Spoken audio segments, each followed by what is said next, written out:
impact of it has come into focus once again as the power utility has applied to NERSA for a tariff increase next year.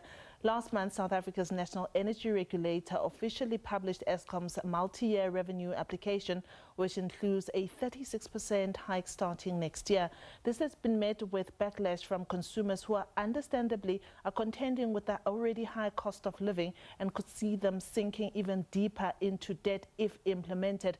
Chief Operating Officer at Debt Rescue, Annaline joins me. Annaline, thank you so much for joining us on Point once again. South Africans are currently experiencing the most severe cost of living crisis as it is.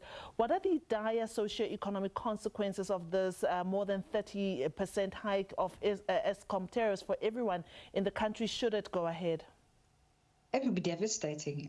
Good afternoon. If this were to happen, it would be absolutely devastating. I mean, we know that the cost of electricity already is incredibly high as it stands.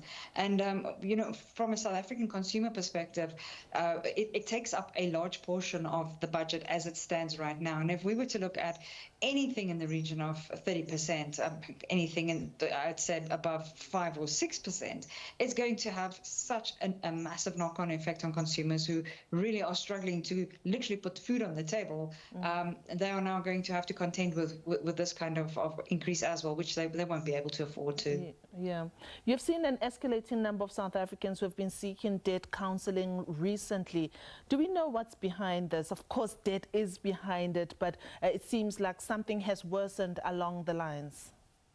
Well, I think, you know, we've got to be realistic. It's only been, you know, two sessions now, 2 months where we've seen CPI come down. And by down, meaning that it's now where the Reserve Bank wants it in that middle band. But being honest and realistic with ourselves to mean that the cost of living still continues to increase. It's just increasing at a slower rate.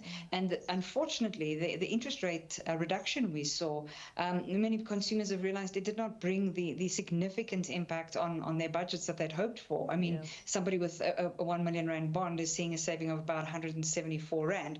So the cost of living crisis is not over. It's far from over.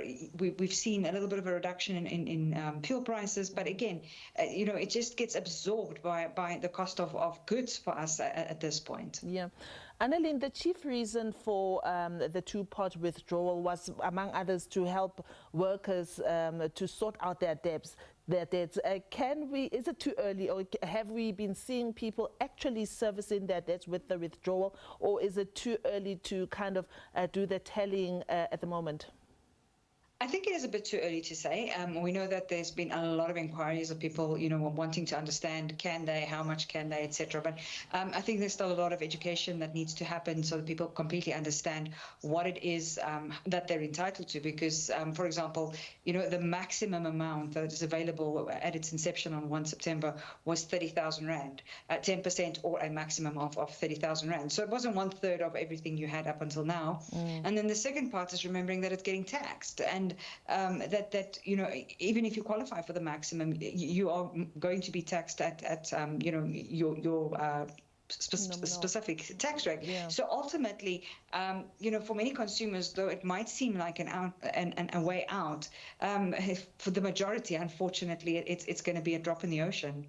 You deal a lot with people who come with debt counselling or are in need of debt counselling services.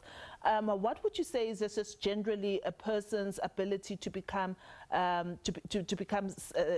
disciplined when it comes to when they have that money now from their pension fund to say, I'm definitely taking this 10,000 Rand, I'm definitely paying it into my credit card or whatever debt it is. What kind of trend do you see over the people that you help?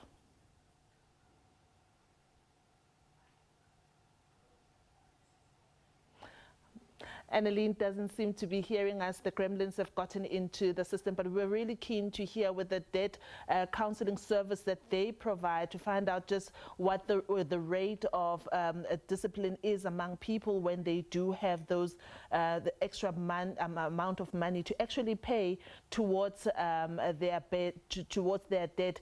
We've been speaking about that, and also the escalating cost of living and the increase in tariffs that is looming next year, and how that will likely impact on households that are already indebted and can afford that increase. Let's move to the story now. There is